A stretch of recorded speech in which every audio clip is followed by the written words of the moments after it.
प्रश्न छ, परमात्मा भनिन्छ,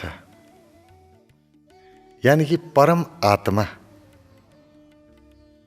परम प्रकाश भनिन्छ, परम ज्ञान भनिन्छ, परम दान भनिन्छ। यो परम भनेको के हो? भक्तिमा पनि त्यही जोडिन्छ, पराभक्ति यानी कि परम भक्ति। भक्ति भने भइगयो नि, यो परम किन जोड्या होला?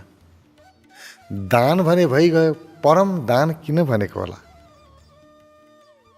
प्रकाश भने भयो, परम प्रकाश किन भनेको? ज्ञान भने भइगयो, परम ज्ञान किन भनेको? यो परमको यो विशेषण किन होला? सुन्दर प्रश्न छ। परम जोड्नुको पछाडि धेरै ठुलो कारण छ, धेरै व्यापक अर्थ हुन्छ। जस्तो भक्ति, भक्ति एकसँग हुन्छ, एउटासँग प्रेम छ, श्रद्धा छ, भक्ति छ, एउटा सीमामा घेरियो, एउटा सीमाभित्र मात्रै भक्ति गरियो, प्रेम गरियो। जहाँ भक्तिले सीमा राख्छ, असीमित हुन्छ, समष्टिप्रति भक्ति, यो परम भक्ति। सीमाभित्र बस्यो भक्ति, असीमित भयो पराभक्ति। त्यसै गरी ज्ञान, एउटा विषयको ज्ञान, एउटा विषयलाई जान्नु, यो ज्ञान हो। एउटा विषयलाई जान्दै गयौँ, त्यो विषयको ज्ञान भयो। तर कति विषयहरू छन् ओझेलमा परे, जसले हर एक विषयलाई जान्ने क्षमता वृद्धि गर्यो, पूर्णतालाई जान्ने क्षमता वृद्धि गर्यो र पूर्णतातिर अगाडि बढ्यो उसको चेतना। यो परम ज्ञान। ज्ञानले सीमा नआयो, असीमित भयो ज्ञान, यो परम ज्ञान। आत्मा सीमाभित्र हुन्छ। म छु, के को कारणले छु? आत्माको कारणले छु। आत्मा मेरो हुनु हो, मेरो केन्द्र हो। आत्मा छ, त्यसकारण म छु। म जे जानिरहेको छु, जे बुझिरहेको छु, सब आत्मा प्रकाशको कारणले। आत्मा एउटा घेराभित्र रह्यो। आत्माले घेरा तोडिदियो। आत्मा समष्टिमा फैलियो। ध्यानको एउटा यस्तो अवस्था हुन्छ जहाँ मेरो सीमा रहँदैन। अहिले हामी ध्यान बसौँ या नबसौँ, कुनै पनि अवस्थामा मेरो सीमा छ।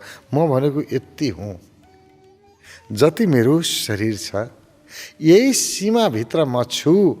यो आत्मा, जहाँ यो सीमा टुट्यो, म आकाश जस्तै पुरै ब्रह्ममा फैलिएँ। परम आत्मा, उही आत्मा सर्वत्र उही नै उही भयो। उभन्दा बाहेक केही रहेन। समष्टिमा फैल्यो, सीमा नआयो, असीमितमा गयो परमात्मा। परमात्माको सीमा हुँदैन। जसरी आकाशको सीमा छैन, सीमाहीन परमात्मा, त्यस्तै परम दान, एउटालाई दान दियो, एकजनालाई सहयोग गर्यो। जो कमजोर छ, जसलाई सहयोगको आवश्यकता छ, आवश्यकता हेरेर सहयोग गर्यो। यसको सीमा छ। तर परम दानको अर्थ हुन्छ सीमाहीन दान। मैले दिएँ बस त्यति थाहा छ मलाई, कसले लियो त्यो पनि थाहा छैन। जसरी एउटा रुखमा फल फल्यो, धेरै फलहरू छन्, अब त्यो फल चराले खान नि सक्छ, जनावरले खान पनि सक्छ, झर्यो कुहियो भुइँमा त्यो पनि हुन सक्छ, मानिसले खान नि सक्छ, साधु सन्तले खान पनि सक्छ, कुनै असाधुले खान पनि सक्छ। जोसुकैले खाए पनि या नखाए पनि वृक्षले केही भन्दैन। वृक्षले त बस दियो, सबैको लागि समान रूपमा दियो। सीमा रहेन, यसलाई दिने यसलाई नदिने भन्ने रहेन। त्यो दानको कुनै सीमा नै छैन, यसको लागि हो यसको लागि होइन भन्ने छैन। सीमाहीन। यसलाई अर्को ढङ्गले बुझ्न सकिन्छ। एकपटक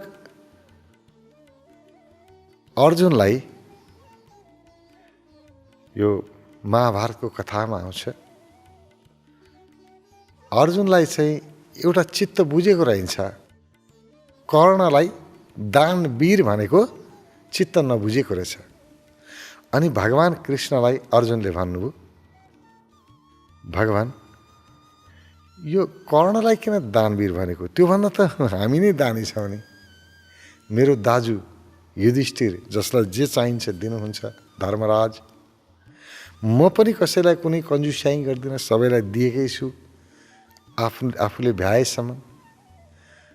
अनि यो कर्णलाई चाहिँ किन दानवीर भनेको? भगवानले सिधा जवाफ दिनु भएन,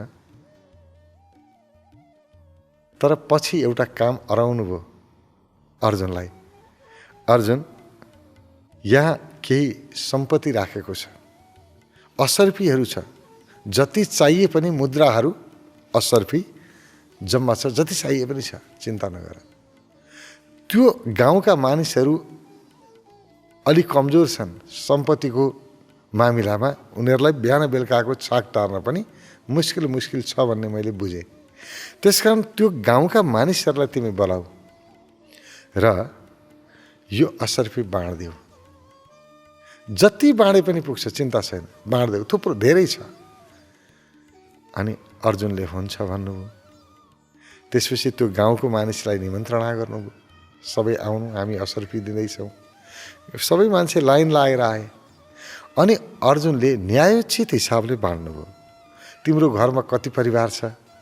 5 जना परिवार छ भने तिमी यति असर्फी लैजाऊ। 4 जना छन् भने त्यही अनुसार अलि थोरै, 3 जना छन् भने त्यति, 2 जना छन् भने अलि कम, अब 10 जनाको परिवार छ भने अरू धेरै।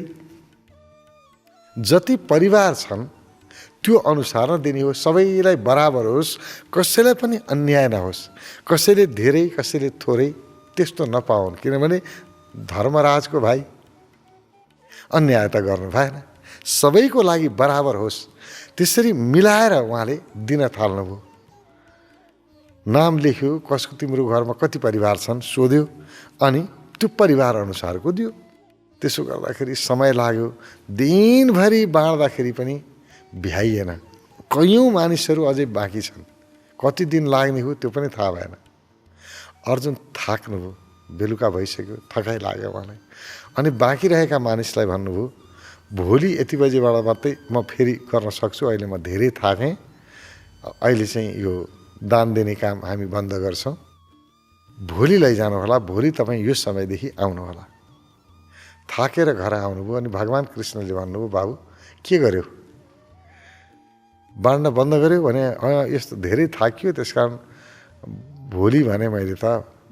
अनि भगवानले भन्नुभयो, अब ती मानिस भोलिसम्म कहाँ प्रतीक्षा गर्छन्, कहाँ बस्छन्, फेरि घर जा, फेरि आइजो, उनीहरूलाई गाह्रो हुन्छ। यसो गर, अब भोलि बिहान भएपछि तिमी बाँड्नु, ठिकै छ, अहिले चाहिँ बेलुकाको लागि चाहिँ कर्णलाई भनौँ, तिम्रो अनुपस्थितिमा कर्णले बाँडिदिन्छन्। अर्जुन हुन्छ भगवान हुन्छ। अनि कर्णलाई बोलाउनु भयो भगवानले। अनि कर्णलाई पनि त्यही भन्नुभयो, त्यहाँ धेरै असर्फी छ, जति चाहिए पनि छ, गाउँका मान्छे यसरी आएका छन् लिनलाई, उहाँहरूलाई तिमीले बाँडिदिनु। कर्णले भन्नुभयो हुन्छ। कर्ण जानुभयो, गइसकेपछि गाउँको मानिसहरूलाई भन्नुभयो जुन आएका थिए, तपाईहरूलाई कसलाई कसलाई कति चाहिन्छ, कति लैजाने क्षमता छ सबै लैजानुहोस्। किनभने जति लगे पनि छ, भगवान्ले भन्नुभएको छ जति चाहियो त्यति छ, कम छैन सम्पत्ति। त्यसले गर्दा तपाईहरूलाई जति आवश्यक छ आफ्नो पात्रता अनुसार लिएर जानुहोस् भन्नुभयो। छोडिदिनु भयो, हिँड्नुभयो। त्यहाँ न्याय अन्याय हिसाब किताब गरेर बस्नु भएन। उहाँको लागि त्यो सुनको मुद्रा असरफीले खासै आकर्षित गर्न सकेन। त्यो देखेर त्यही काम अर्जुनले गरे भए हुन्थ्यो नि, तर उहाँले न्याय दिन खोज्नुभयो। सबैको लागि बराबर सीमा लगाउनु भयो। अर्जुनको दानमा सीमा रह्यो, कर्णको दान सीमाहीन रह्यो। त्यसकारण कर्णको दान महादान। भगवान्ले त्यही भन्नुहुन्छ, जहाँ सीमा छैन सबैको लागि होस्। म कमाइ गरौँ, मेरो काम कमाउने, कमाइ गरौँ, तर मैले कमाएको कमाई सारा जगतले खाओस्। जसले खाए पनि हुन्छ। मेरो मान्छेले मात्रै पाउनुपर्छ भन्ने छैन। मेरोले खाओस्, अर्काकोले खाओस्। मेरो शत्रुले लियोस्, मेरो मित्रले लियोस्, मेरो देशकोले लियोस् या विदेशकोले लियोस्, केही मतलबै छैन। सबैको लागि होस्। मेरो आफ्नो कमाई, मेरो आर्जन, मेरो ज्ञान, मेरो धन सबैको लागि होस्। सीमा नरहोस्। सारा सीमाहरू छिचोलेर सबैले बराबर स्वामित्व अनुभव गरून्, सबैले आफ्नो अनुभव गरून्। यो परम दान। यस्तो एउटा काम त गरौँ जुन कामबाट आएको कमाई सबैको होस्। मेराको लागि मात्रै नहोस्, सबैका लागि होस्। सीमा नहोस्, सीमाहीन सबले प्रयोग गर्न सकुन्। यदि उपयोगमा आउँछ भने जीव जन्तु, किरा फटाङ्ग्रा, मानिस, जनावर, जे सुकै होस्, सबैको लागि होस्। सर्व कल्याणको लागि होस्, सर्व हिताय होस्। यो परमदान। जहाँ पनि सीमा नाग्छ कुनै पनि चिजले, असीमित हुन्छ, त्यसलाई परम भनिन्छ। त्यही परमको विशेषण लाग्यो। प्रेमले सीमा नाग्यो। सबैप्रति प्रेम, समष्टिप्रति प्रेम, समष्टिप्रति भक्ति, परम भक्ति, पराभक्ति।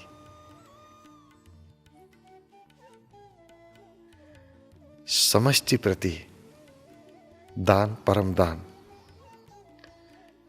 पूर्णताको ज्ञान, परम ज्ञान। पूर्णता भन्दाखेरि पनि अधुरो हुन्छ। पूर्णता भन्दा पनि कहीँ अपूर्ण छ कि भन्ने रहन्छ। त्यसकारण यसलाई यही नै भनौँ, जसको सीमा छैन, असीमित, असीमित ज्ञान।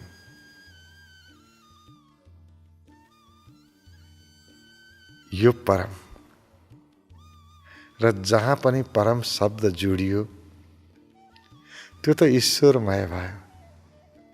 असीमित नै ईश्वर हो। कुनै पनि कुरा ईश्वर बन्दछ यदि असीमित भयो भने। सीमा भयो कि बन्धन भयो, असीमित भयो कि मुक्ति भयो। मुक्ति भनेकै सारा बन्धन तोडिदिनु, सीमाहीन हुनु। जहाँ पनि बन्धन लगाएको छ, घेरा लगाएको छ, त्यही त बन्धन हो नि। घेरा लगायो बन्धन। यो मेरो, यो अर्काको, यसले पाउनुपर्छ, यसले पाउनु हुँदैन, यसले धेरै पायो, यसले कम पायो। सारा सीमै सीमा छ। त्यसकारण परम प्रकाश पनि यही हो, परम ज्ञान पनि यही हो, परम दान पनि यही हो, परम आत्मा पनि यही हो, पराभक्ति परम भक्ति पनि यही हो। परम प्रकाश त्यही हो। जहाँ प्रकाशको सीमा छ त्यो प्रकाश मात्रै हो। यहाँसम्म प्रकाश पुग्यो, त्योभन्दा उता प्रकाश छैन। त्यो प्रकाश कुनै पनि बत्ती हामी बाल्छौँ त्यसको सीमा हुन्छ। एउटा दियो बाल्यो भने एक ठाउँसम्म प्रकाश पुग्छ, त्योभन्दा उता जाँदैन। सूर्यको प्रकाशको पनि सीमा छ। एउटा सीमासम्म सूर्यको प्रकाश पुग्छ, त्योभन्दा उता त्यो प्रकाश निस्तेज हुँदै जान्छ। तर सूर्यको प्रकाशले पनि पुरै अस्तित्वलाई व्याप्त पुरै ढाक्न सक्दैन। त्यसकारण सूर्यको प्रकाश पनि मात्रै प्रकाश हो, परम प्रकाश हो। त्यही असीमितको प्रकाश, यानी कि परमात्मा प्रकाश। त्यो परमको प्रकाश चाहिँ त्यसको सीमा छैन। यो आँखाले, बाहिर खुल्ने आँखाले प्रकाश मात्रै अनुभव गर्न सक्छ। भित्र खुल्ने आँखाले परम प्रकाशको अनुभव गर्न सक्छ। सीमाहीन प्रकाश। प्रकाश कहाँबाट आयो त्यो पनि थाहा छैन, कहाँसम्म छ त्यो पनि थाहा छैन। कुनै सीमा नै छैन, मात्रै प्रकाश छ र सर्वत्र एकनासको छ। यहाँ धेरै यहाँ थोरै भन्ने नै छैन। कहाँसम्म छ थाहै छैन, सीमा छैन। परम प्रकाश। हाम्रा कर्महरू पनि परमतिरको यात्रामा जाउन्। हामी कर्म त गरौँ, त्यसको परिणाम सबैको लागि होस्, सीमाहीन होस्, सबैको लागि होस्। मेरो कर्मको फल, मेरो कर्मको फल सीमित व्यक्तिले मात्रै भोग्ने होइन, असीमितले भोग्न सकुन्। म त्यस्तो कर्म गरौँ। यो परम कर्म दिव्य। आफ्ना हर एक कर्महरूमा, विषयहरूमा परम बन्न सकोस्, परम जोडियोस्। यही शुभभाव हामी सबैको लागि